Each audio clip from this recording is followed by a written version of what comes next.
नमस्ते बच्चों, मैं सपना जैन आपको क्लास 7 हिंदी का पाठ 9 पढ़ाने वाली हूँ, जिसका शीर्षक है चिड़िया की बच्ची। तो चलिए शुरू करते हैं। चिड़िया की बच्ची। माधवदास ने अपनी संगमरमर की नई कोठी बनवाई है। उसके सामने बहुत सुहावना बगीचा भी लगवाया है।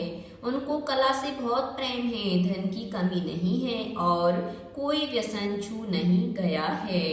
सुंदर अभिरुचि के आदमी हैं। फूल पौधे रकाबियों से हौजों में लगे फव्वारों में उछलता हुआ पानी उन्हें बहुत अच्छा लगता है। समय भी उनके पास काफी है।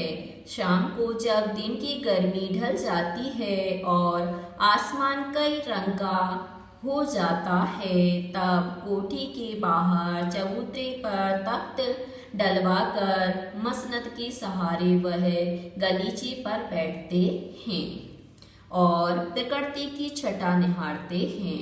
यहाँ पर क्या है, माधवदास नाम के एक सज्जन है। उन्होंने क्या है, संगमरमर की एक कोठी बनवाई है और वो क्या है, कोठी के सामने उन्होंने एक बहुत सुंदर सा बगीचा बनवाया है।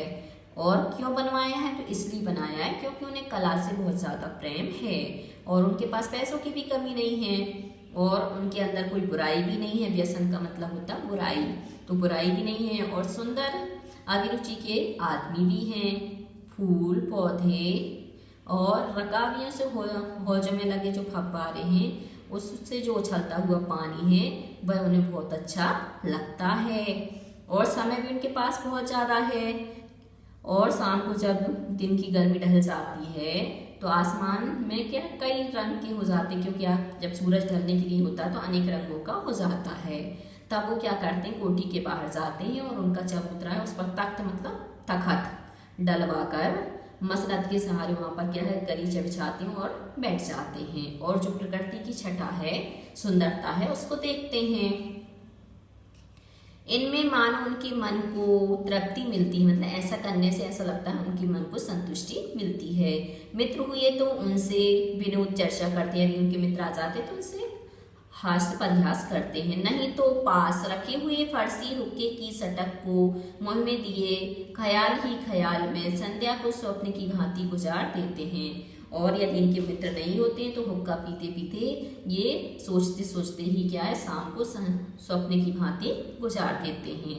आज कुछ कुछ बादल थे, घटा गहरी नहीं थी, धूप का प्रकाश उसमें से छन छन कर आ रहा था। माधवदास मसनद के सहारे बैठे थे। उन्हें जिंदगी में क्या स्वाद नहीं मिला है, पर जी भरकर भी कुछ खाली सा रहता है। मतलब अब यहाँ पर क्या है, जो बादल हैं वह क्या है, काले हो गए हैं, मतलब बहुत ज़्यादा शाम हो गई है और घटा भी क्या है, जो गहरी हो गई थी और धूप का जो प्रकाश था, उजाला था, उसमें छन छन कर आ रहा था। और माधवदास बैठे हुए थे और सोच रहे थे कि जिंदगी में उन्होंने कौन सा स्वाद नहीं चखा है, मतलब कौन सा आनंद नहीं लिया है, पर जी भरकर भी कुछ खाली सा रहता, मतलब इतना आनंद उन्होंने उठाया, इतनी खुशी उन्होंने प्राप्त की है, फिर भी उनका जो मन है वह खाली सा रहता है। अगले प्रश्न पर देखते हैं।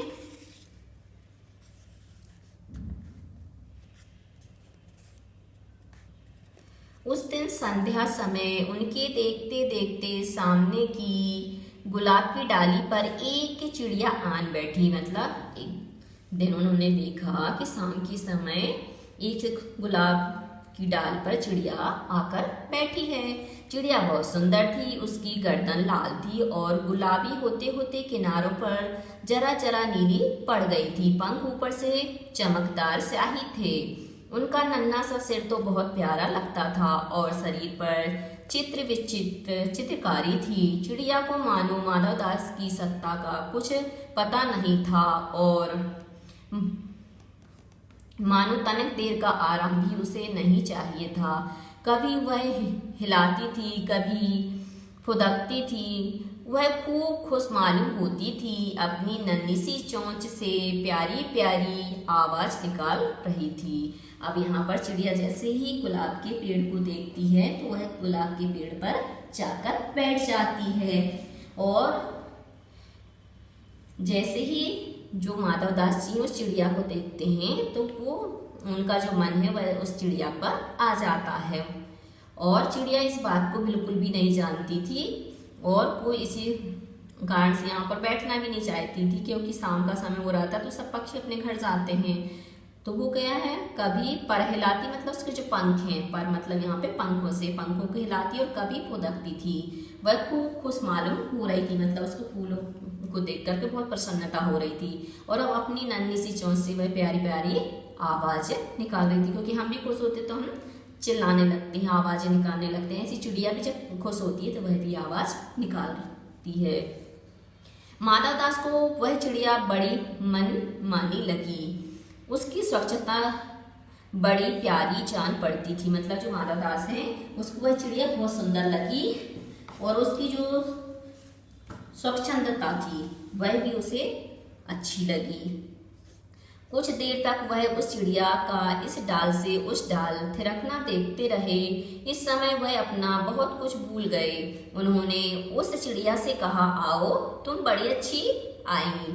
यह बगीचा तुम लोगों के बिना सूना लगता है। सुनो चिड़िया, तुम खुशी से यह समझो कि यह बगीचा मैंने तुम्हारे लिए ही बनवाया है। तुम बेखटके यहाँ आया करो। और फिर वो कि माधव दास है भी चिड़िया से बात करने लगता है। चिड़िया से बोलता है कि ये चिड़िया, तुम रोज यहाँ पे आया करो, मानो कि मैंने ये बगीचा तुम्हारे लिए ही बनवाया है और तुम बिना रोक टोक के यहाँ पे आ सकती हो।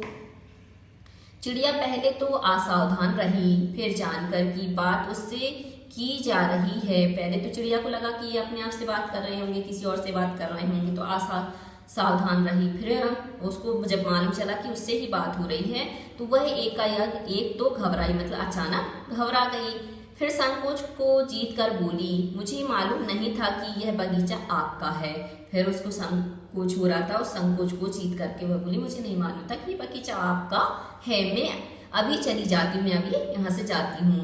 पल भर सांस लेने में यहाँ टिक गई थी, मतलब मेरे को 2 मिनट की सांस लेनी थी, इस कारण से मैं यहाँ पर रुक गई थी। माधव दास ने कहा, हाँ, बगीचा तो मेरा है, यह संगमरमर की कोठी भी मेरी है, लेकिन इस सब को तुम अपना भी समझ सकती हो। सब कुछ तुम्हारा है। तुम कैसी भोली हो, कैसी प्यारी हो। जाओ, नहीं बैठो, मेरा मन तुमसे बहुत खुश होता है। उसने कहा, ये कोठी संगमरमर की है, वो मेरी है, बगीचा भी मेरा है, पर तुम चाहो तो इसको अपना समझ सकती हो। और तुम कितनी सुंदर हो, प्यारी हो, तुम्हारा मन करे तो यहीं पर बैठ जाओ। मेरे को तुम्हें देख करके बहुत खुशी मिल रही है। चिड़िया बहुत कुछ सकुचा गई, मतलब बहुत ज्यादा सकुचा गई, संकोच करने लगी। उसे बोध हुआ कि यह उससे गलती तो नहीं हुई कि वह यहाँ बैठ गई। अब चिड़िया को लगा कि मैंने कोई गलती तो नहीं कर दी जो मैं यहाँ आकर बैठ गई हूँ। उसका थिरकना रुक गया, मतलब जो खुश हो रही थी, थिरक रही थी, तो उसका थिरकना अब क्या है, रुक गया। भयभीत सी वह बोली, मैं थक कर यहाँ बैठ गई थी, मैं अभी चली जाऊंगी।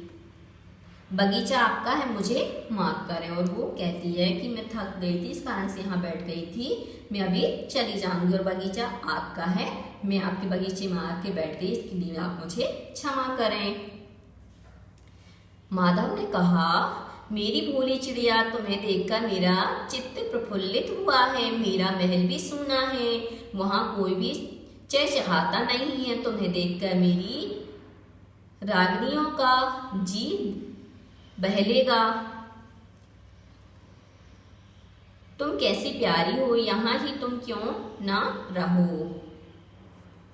और माधव दास उससे कहता है कि हे चिड़िया, तुम कितनी भोली हो, तुम्हें देखकर ही तुम्हें बहुत ज्यादा खुश हुआ हूँ। मेरा महल क्या सूना पड़ा हुआ है, यहाँ पे कोई भी चिड़िया ना आती है ना चहचहाती है, और तुम यहाँ पे आओगी तो हम सबका क्या है, मन बहलेगा। और तुम कैसी प्यारी हो, यहाँ भी तुम रहने लगो, क्यों नहीं रह रही हो। चिड़िया बोली, मैं माँ के पास जा रही हूँ, सूरज की धूप खाने और हवा से खेलने और फूलों से बात करने।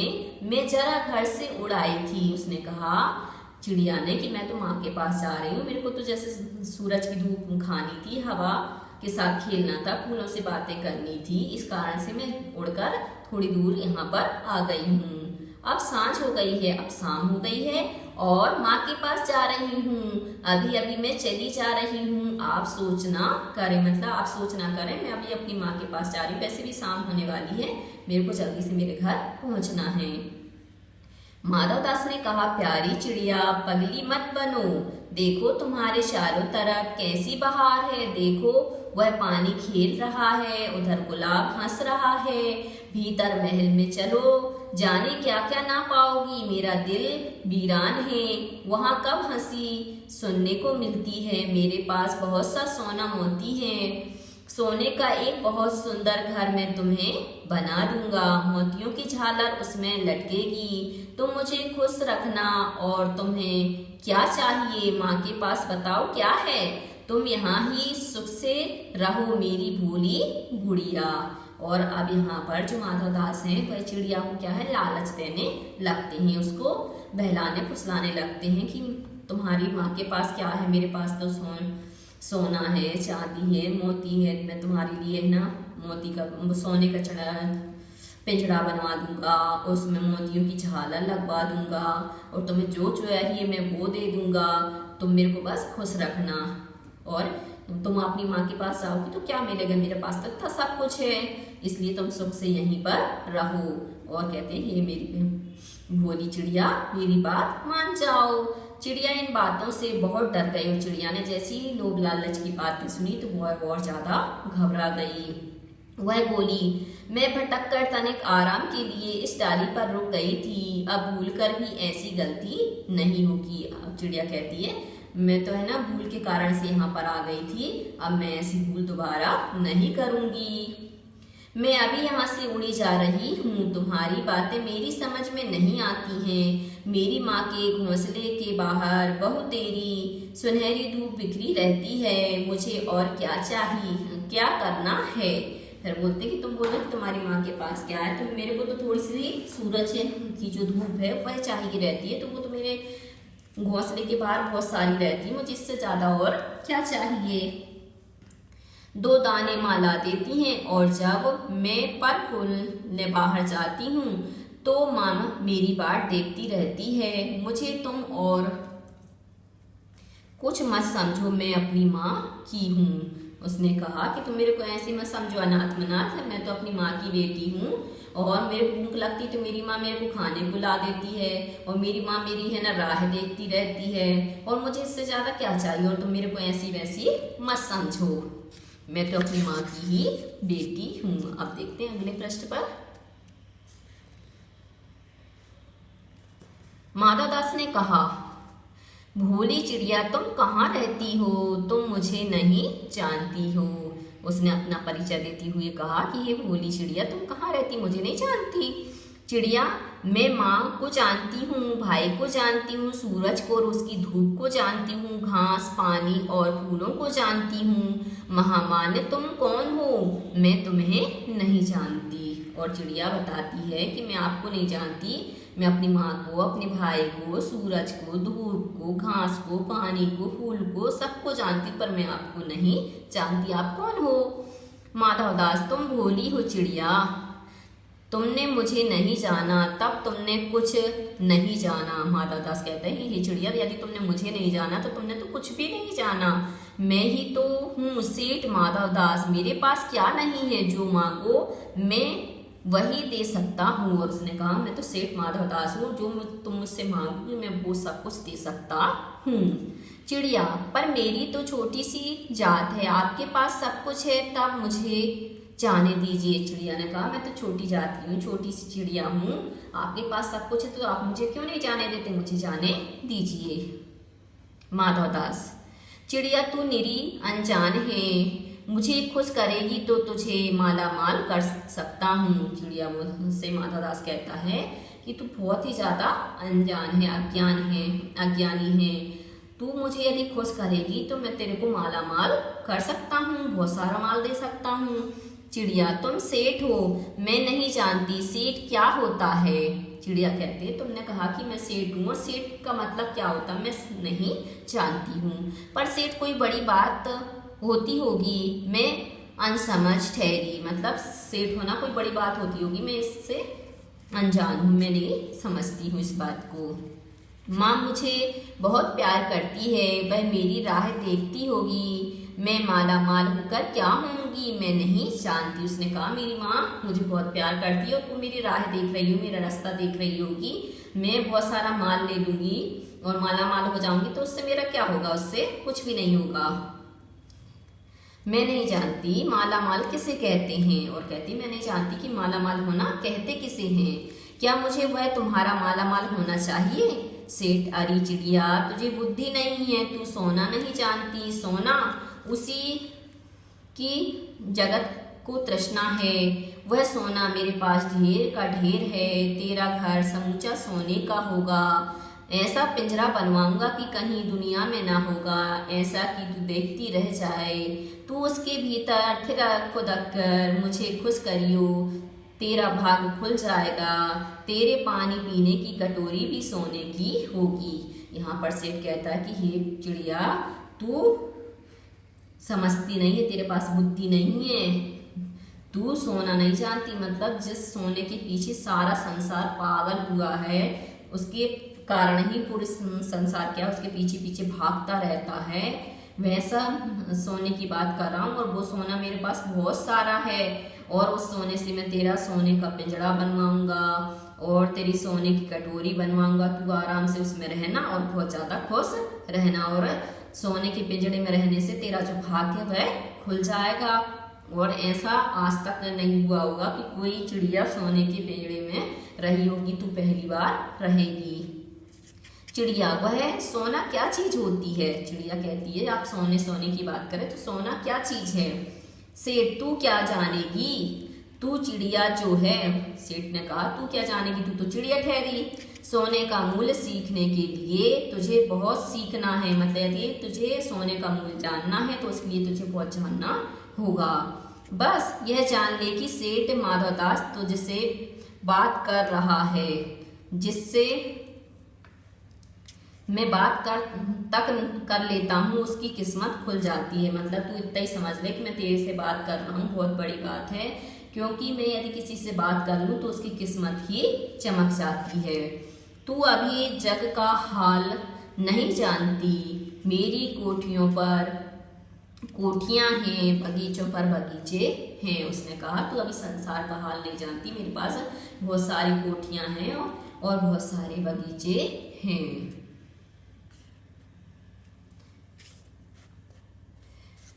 दास दासियों की संख्या नहीं, मतलब इतने नौकर चाकर हैं कि उनकी तो संख्या ही नहीं की जा सकती, मतलब उन्हें तो गिना ही नहीं जा सकता। पर तुझसे मेरा चित्त प्रसन्न हुआ है, ऐसा वरदान कब किसी को मिलता है, मतलब तेरे कारण मैं प्रसन्न हुआ, ऐसा वरदान हर किसी को नहीं मिलता। री चिड़िया तू इस बात को समझती क्यों नहीं, मतलब हे चिड़िया तू इस बात को क्यों नहीं समझ रही जो मैं तेरे को बार बार समझाना चाह रहा हूँ। चिड़िया सेठ मैं नादान हूँ, मैं कुछ समझती नहीं, पर मुझे देर हो रही है, माँ मेरी बाट देखती होगी। उसने कहा कि हाँ मैं नादान हूँ, कुछ समझती नहीं हूँ, परंतु मेरी माँ क्या है मेरा रास्ता देख रही होगी, मेरे को देर हो रही है, जाने दो। सेठ ठहर ठहर, इस अपने पास के फूल को तूने देखा, यह एक है, ऐसे अनगिनती फूल हैं। मतलब उसने कहा कि रुक रुक, तूने अभी देखा जिस फूल पे तू डाल पर बैठी थी वहां पर जो फूल लगा हुआ था, ऐसे मेरे पास न जाने कितने सारे फूल हैं जिनकी संख्या भी नहीं की जा सकती, अनगिनत का मतलब है बिना गिने हुए। ऐसे अनगिनती फूल मेरे बगीचों में हैं, मतलब ऐसे अनगिनत फूल मेरे बगीचे में हैं, वे भांति भांति के रंग के हैं और अलग अलग रंग के हैं, तरह तरह की उनकी खुशबू है। चिड़िया तैने मेरा चित्त प्रसन्न किया, मतलब तूने मेरे चित्त को हृदय को प्रसन्न किया है, और वे सब फूल तेरे लिए खिला करेंगे। वहाँ घोंसले में तेरी माँ है, पर माँ क्या है इस बहार के सामने, मेरी माँ क्या है, तेरी माँ क्या है। वहाँ तेरे घोंसले में कुछ भी तो नहीं है, तू अपने को नहीं देखती, कैसी सुंदर तेरी गर्दन, कैसी रंगीन देह है, तू अपने मूल्य को क्यों नहीं देखती। मैं तुझे सोने से मढ़कर तेरे मूल्य को चमका दूंगा, तैने मेरे चित्त को प्रसन्न किया है, तू मत जा, यहीं रह जा। उसको फिर बहलाने लगता है कि हे चिड़िया तेरी माँ के पास क्या है, कुछ भी नहीं, मेरे पास तो देख कितना सारा, इतने सारे पेड़ पौधे हैं, फूल हैं, सोना है, चांदी है, मोती है, और तू अपने आप को देख तो कितनी सुंदर है, और तू अपने आप को क्यों नहीं समझ रही कि मैं तेरे को सोने से मढ़कर कितना मूल्यवान बना दूंगा। और क्यों बना दूंगा? क्योंकि तूने मेरे मन को प्रसन्न किया है, इस कारण से मैं ऐसा करूंगा, और तू मत जा, यहीं पर रह जा। चिड़िया: सेठ, मैं अपने को नहीं जानती, इतना जानती हूँ कि माँ मेरी माँ है और मुझे यहाँ देर हो रही है। सेठ, मुझे रात मत करो, रात में अंधेरा बहुत हो जाता है और मैं राह भूल जाऊंगी। चिड़िया कहती है, सेठ, मैं अपने आप को नहीं जानती, परंतु मैं इतनी बात को जानती हुई हूँ कि मेरी माँ क्या है, मेरा रास्ता देख रही होगी, और तू मेरे को बातों में मत उलझा, मेरे को यहाँ मत रोक, क्योंकि शाम हो रही है, और शाम होने के बाद जब अंधेरा हो जाता है तो मैं अपने घर का जो रास्ता है वह भूल जाऊंगी। सेठ ने कहा, अच्छा चिड़िया, जाती हो तो जाओ, पर इस बगीचे को अपना ही समझो, तुम बड़ी सुंदर हो। सेठ ने कहा, ठीक है, तुम्हें जाना है तो तुम चले जाओ, परंतु तुम इस बगीचे को अपना बगीचा समझो और यहाँ पर आती जाती रहना। क्यों आती जाती रहना? क्योंकि तुम बहुत ज्यादा सुंदर हो। यह कहने के साथ ही सेठ ने एक बटन दबा दिया। उसके दबने से दूर कोठी के अंदर आवाज हुई, जिसे सुनकर एक दास झटपट भागकर बाहर आया। यह सब क्षण भर में हो गया और चिड़िया कुछ भी नहीं समझी। मतलब सेठ ने जैसे ही एक बटन दबाया तो उसके दबने से कोठी के अंदर एक आवाज सुनाई दी, और जैसे सुनकर के उसका जो एक नौकर था वो जल्दी से भाग कर आया, और एक क्षण में ही क्या हो गया चिड़िया को समझ में ही नहीं आया। सेठ कहते रहे, तुम अभी माँ के पास जाओ, माँ बाट देखती होगी, पर कल आओगी ना, कल आना, परसों आना, रोज आना। सेठ उससे बात करते रहे, तुम अभी माँ के पास जाना है, तुम जाओ, तुम्हारी माँ तुम्हारी राह देख रही होगी, पर तुम कल परसों रोज यहाँ पर आती रहना। यह कहते कहते दास को सेठ ने इशारा कर दिया और वह चिड़िया को पकड़ने के जतन में चला। और ऐसे कहते कहते सेठ ने क्या किया, उसका जो नौकर आया था उसको इशारा किया कि इस चिड़िया को पकड़ लो, और वो भी पकड़ने के प्रयत्न में लग गया। सेठ कहते रहे, सच तुम बड़ी सुंदर लगती हो, तुम्हारे भाई बहन हैं? कितने भाई बहन हैं? और सेठ उससे बातें करते रहे कि सच में तुम बहुत सुंदर हो, तुम्हारे भाई बहन हैं? कितने भाई बहन हैं बताओ। अगले पृष्ठ पर देखते हैं। चिड़िया, 2 बहन 1 भाई, पर मुझे देर हो रही है। उसने कहा, मेरी 2 बहनें हैं और 1 भाई है, पर मुझे देर हो रही है, मुझे जाने दो। हाँ हाँ जाना, अभी तो उजेला है, 2 बहन 1 भाई हैं, बड़ी अच्छी बात है। पर चिड़िया के मन के भीतर जाने क्यों चैन नहीं था। मतलब अब यहाँ पर चिड़िया का, क्योंकि जब किसी को हानि होनी होती है तो उसको अपने मन में पहले से ही आभास हो जाता है, तो अब यहाँ पे चिड़िया को भी इस बात का एहसास हो गया कि कुछ तो गलत हो रहा है, और उसका मन था वह बेचैन हो गया। वह चौकन्नी हो चारों ओर देखती थी। मतलब चौकन्नी हो होकर क्या है, वो चारों ओर देखती थी, कुछ क्या बात है। उसने कहा, सेठ मुझे देर हो रही है। सेठ ने कहा, देर अभी कहाँ? उसने कहा, सेठ अब मुझे जाने दो, मुझे देर हो रही है। तो सेठ ने कहा, अभी देर कहाँ हो रही है, अभी तो उजाला है, अभी उजेला है। मेरी प्यारी चिड़िया, तुम अपने घर का इतने और हाल सुनाओ, भय मत करो। उसने कहा, चिड़िया अभी तो उजेला है, तुम बहुत सुंदर हो, तुम अपने घर के बारे में बताओ, कैसे क्या लोग हैं, और मेरे से भयभीत मत हो, डरो मत। चिड़िया ने कहा, सेठ मुझे डर लगता है, माँ मेरी दूर है, रात हो जाएगी तो राह नहीं सूझेगी। उसने कहा कि सेठ जी मुझे डर लगता है, मेरी माँ क्या है दूर रहती है, और मैं वहाँ पे पहुँचने में मुझे क्या है रात हो जाएगी, इसलिए मुझे जल्दी से जाने दो, क्योंकि मेरे को क्या है रात में दिखाई नहीं देता, तो मेरे को रास्ता नहीं सूझेगा। इतने में चिड़िया को बोध हुआ, मतलब ज्ञान हुआ। क्या ज्ञान हुआ? कि जैसे एक कठोर स्पर्श उसके देह को छू गया। उसने देखा कि ऐसा लग रहा है मानो कोई कठोर चीज उसको छूकर गई हो। वह चीख देकर चिचियाई और एकदम उड़ी। उसने चीख दी और बहुत तेज चिल्लाई और एकदम से उड़ गई। नौकर के फैले हुए पंजे में वह आकर भी नहीं आ सकी। मतलब नौकर ने जो जाल उसके ऊपर फैलाया था उस जाल में वह आकर के भी नहीं फंसी।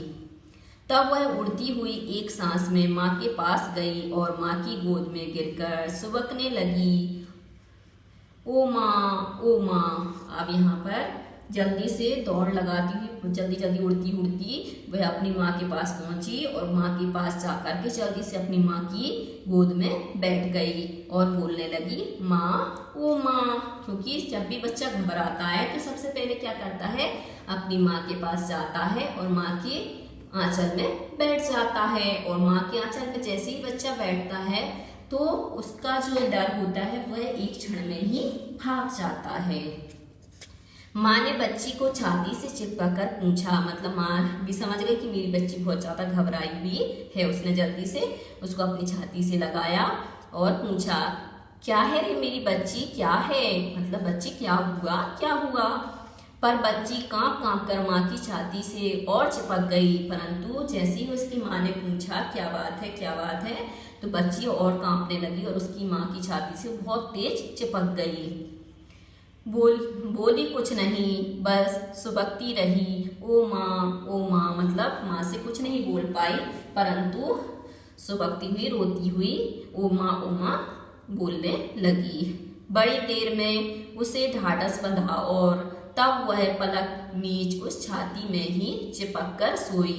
मतलब बहुत देर बाद उसको धैर्य बंधा।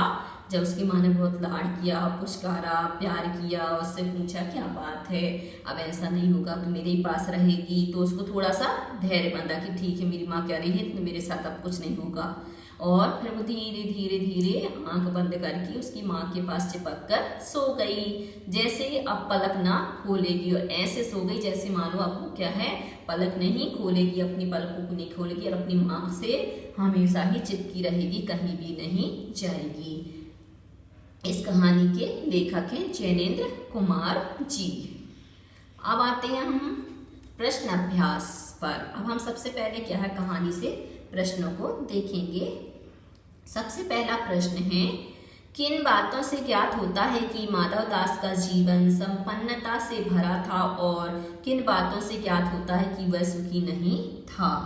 तो माधवदास की बड़ी कोठी, सुंदर बगीचा, रहने का ठाट बाट रईसों जैसा था, और चिड़िया के साथ वार्तालाप में कहना कि तेरा सोने का पिंजरा बनवा दूंगा, उसे माला माल कर दूंगा। इसके अलावा वह स्वयं स्वीकार करता है कि उसके पास कई कोठियां, बगीचे, नौकर चाकर हैं। इन बातों से उसकी संपन्नता का पता चलता है। इसके अलावा वह अकेलेपन को दूर करने के लिए चिड़िया के साथ रहने के लिए मजबूर था। यह बात दर्शाता है कि सारी सुविधाओं के बाद भी वह सुखी नहीं था। अब यह माधवदास क्यों बार बार चिड़िया से कहता है कि यह बगीचा तुम्हारा ही है? क्या माधवदास निस्वार्थ भाव से ऐसा कह रहा था? स्पष्ट कीजिए। तो माधवदास चिड़िया से बार बार इसलिए ऐसा कह रहा था क्योंकि वह चिड़िया उसे बहुत प्यारी लगती है। वह चाहता है कि वह चिड़िया सदा के लिए उसके बगीचे में ही रहे। यही कारण था कि बार बार यह बात दोहराता है कि बगीचा तुम्हारा ही है। और माधवदास का ऐसा कहना पूरी तरह से निस्वार्थ मन से नहीं था। वह चिड़िया को महल में पिंजरे में बंद करके रखना चाहता था ताकि अपनी इच्छा से उसकी सुंदरता को निहार सके और उसका चहचहाना सुन सके।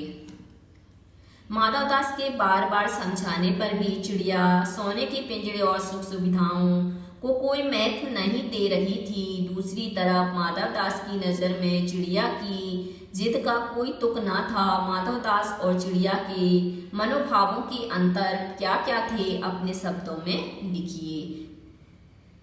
तो माधवदास बार बार चिड़िया को सोने के पिंजरे व सुख सुविधाओं का लालच देता है, लोभ देता है, लेकिन चिड़िया इन बातों को महत्व नहीं देती है। उसे तो स्वच्छंदता ही पसंद है, क्योंकि हर बच्चे को क्या है, अपनी माँ पसंद होती है और अपनी माँ के आंचल में खेलना पसंद होता है, और बंधन पसंद नहीं होता, बल्कि क्या है, बंधन मुक्त रहना पसंद होता है, जो कि बच्चे क्या अपनी माँ के पास ही रह सकते हैं। उसे माधव दास के सुंदर बगीचे में रहना भी पसंद नहीं है। वह अपने परिवार से भी अलग नहीं होना चाहती। शाम होती ही उसे माँ के पास जाने की जल्दी होती है। वह तो केवल घूमना ही चाहती है, बंधन में रहना उसका स्वभाव नहीं है। दूसरी तरफ माधव दास की नजर में चिड़िया की जिद का कोई तुक न था।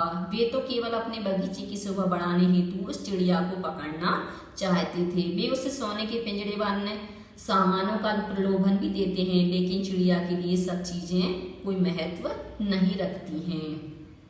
अगला है, कहानी के अंत में नन्ही चिड़िया का सेठ के नौकर के पंजे से भाग निकलने की बात पढ़कर तुम्हें कैसा लगा? 40-50 या इससे कुछ अधिक शब्दों में अपनी प्रतिक्रिया लिखिए। तो कहानी के अंत में नन्ही चिड़िया का सेठ के नौकर के पंजे से भाग निकलने की बात पढ़कर मुझे अपार खुशी हुई, क्योंकि माधव दास उसे अत्यधिक प्रलोभन देते हैं कि चिड़िया उसके पास रह जाए, पर चिड़िया नहीं मानती। अंत में वह उसे अपने नौकरों से पकड़वाना चाहते हैं, लेकिन चिड़िया भाग निकलती है। यदि माधव दास चिड़िया को पकड़वाने में सफल हो जाते तो चिड़िया का शेष जीवन कैदी के रूप में व्यतीत होता। उसकी आजादी मिट जाती, उसका परिवार उससे बिछड़ जाता, उसकी स्वच्छंदता उससे छिन जाती और उसकी जो हंसने की खुदकने की आदत थी वह समाप्त हो जाती। अतः मेरी संवेदना चिड़िया के प्रति बहुत अधिक है। चिड़िया उसे स्वार्थी माधव दास के चुंगल से बच निकलने में सफल हुई, जिससे कि मुझे बहुत ज्यादा खुशी हुई। अब है, माँ मेरी बाट देखती होगी। नन्ही चिड़िया बार बार इसी बात को कहती है। आप अपने अनुभव के आधार पर बताइए कि हमारी जिंदगी में माँ का क्या महत्व है। तो हमारी जिंदगी में माँ का महत्वपूर्ण स्थान है। माँ सुख दुख में सदैव अपने बच्चों के साथ रहती है। माँ हमारे जीवन की सभी परेशानियों को दूर करती है और हमें सारे सुख के जो साधन होते हैं वह उपलब्ध कराती है और दुख और कष्टों को स्वयं झेल लेती है। हमारा पालन पोषण करती है, हमें सारी सुविधाएं उपलब्ध कराती है, दुख की घड़ी में ढाढ़स बंधाती है अर्थात धैर्य बंधाती है। माँ का स्नेह और आशीर्वाद बच्चों की सफलता में महत्वपूर्ण योगदान रखता है। अतः माँ कि जो ऋण से हम कभी भी उन्नयन नहीं हो सकते, क्योंकि भगवान ही जब माँ के ऋण से उन्नयन नहीं हुए, उनके ऋण को नहीं चुका पाए, तो हम साधारण मनुष्य हैं। यही कारण है कि जब चिड़िया को माधव दास के घर देर होने लगती है तो वह रह रहकर यह कहती है कि माँ इंतजार कर रही ही होगी। इस कहानी का कोई और शीर्षक देना हो तो आप क्या देना चाहोगे और क्यों? इस कहानी हेतु नन्ही चिड़िया शीर्षक पूर्णतया उपयुक्त रहेगा, क्योंकि वह छोटी चिड़िया है, स्वभाव के अनुसार थोड़ा बहुत घूमना ही जानती है। जब माधव दास का नौकर उसे पकड़ने लगता है तो वह बहुत ज्यादा घबरा जाती है और तेजी से उड़कर सीधे अपनी माँ के पास पहुंच जाती है और जाकर के अपनी माँ की छाती से चिपक जाती है, उसकी गोद में बैठ करके, और उसकी माँ के पूछने पर भी वो कुछ नहीं बोलती, सिर्फ ओ माँ कहती है और रात में क्या है अपनी माँ के पास ही सोती है। और जैसे ही उसकी आंख बंद हो जाती तो वो सोचती है कि अब मेरी कभी आंखें ना खुले, मुझे ऐसा दृश्य दोबारा देखने को ना मिले। बच्चा माँ की गोद में ही अपने आप को सुरक्षित महसूस करता है और वैसा ही नन्ही चिड़िया ने भी अनुभव किया। अब है कहानी से आगे। इस कहानी में आपने देखा कि वह चिड़िया अपने घर से दूर आकर भी फिर अपने घोंसले तक वापस पहुंच जाती है। मधुमक्खियों, चींटियों, ग्रह नक्षत्रों तथा आगे देखते हैं अगले पृष्ठ पर। प्रकृति को अन्य विभिन्न चीजों में हमें एक अनुशासनबद्धता देखने को मिलती है। इस तरह के स्वाभाविक अनुशासन का रूप आपको कहाँ कहाँ देखने को मिलता है, उदाहरण देकर बताइए।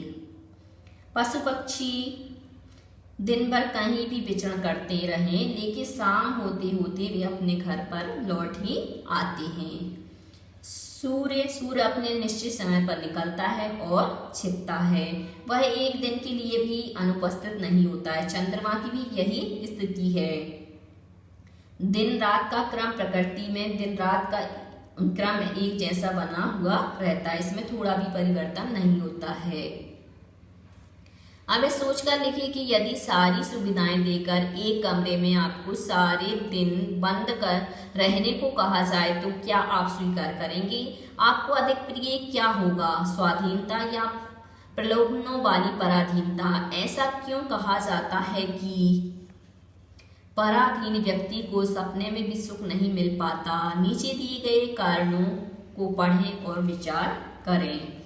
क्योंकि किसी को पराधीन बनाने की इच्छा रखने वाले व्यक्ति स्वयं दुखी होता है, वह किसी को सुखी नहीं कर सकता।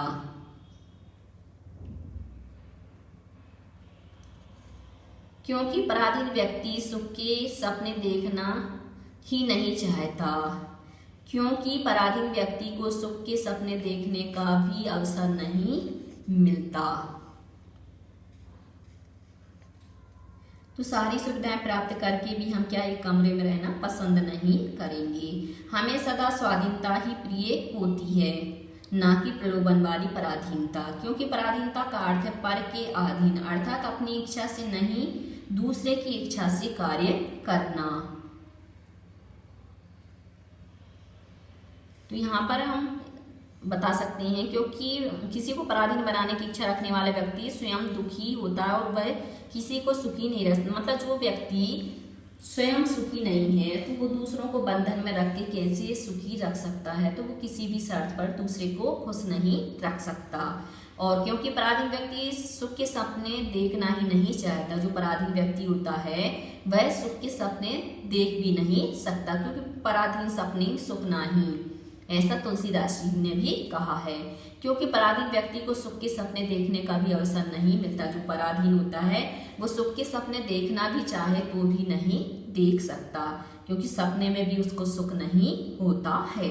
अनुमान और कल्पना, आपने गौर किया होगा कि मनुष्य, पशु पक्षी, इन तीनों में ही माएँ अपने बच्चों का पूरा पूरा ध्यान रखती हैं। प्रकृति की इस अद्भुत देन का अवलोकन कर अपने शब्दों में लिखिए। माँ का जो वात्सल्य, प्रेम और ममत्व की भावना है वह मनुष्यों, जानवरों एवं पशु पक्षियों में बहुत ज़्यादा पाई जाती है। मनुष्यों में माताएं 9 महीने तक बच्चे को अपने गर्भ में धारण करती हैं, फिर अत्यंत पीड़ा सहकर बच्चों को जन्म देती हैं। बच्चे के लिए माँ हमेशा फिक्रमंद बनी रहती, मतलब चिंता करती रहती है। माँ का अपने बच्चे से ममता और वात्सल्य का यह रिश्ता इतना गहरा होता है कि प्रत्येक प्राणी में इसके दर्शन होते हैं, चाहे मनुष्य हो या पशु पक्षी। अपने बच्चों के लिए माताएं किसी से भी लड़ जाती हैं, जैसे हिरनी है और शेर है। यदि हिरनी के बच्चे को शेर पकड़ लेता है तो हिरनी अपनी जान की परवाह न करते हुए भी शेर से लड़ जाती है। ऐसी ही माँ की ममता होती है।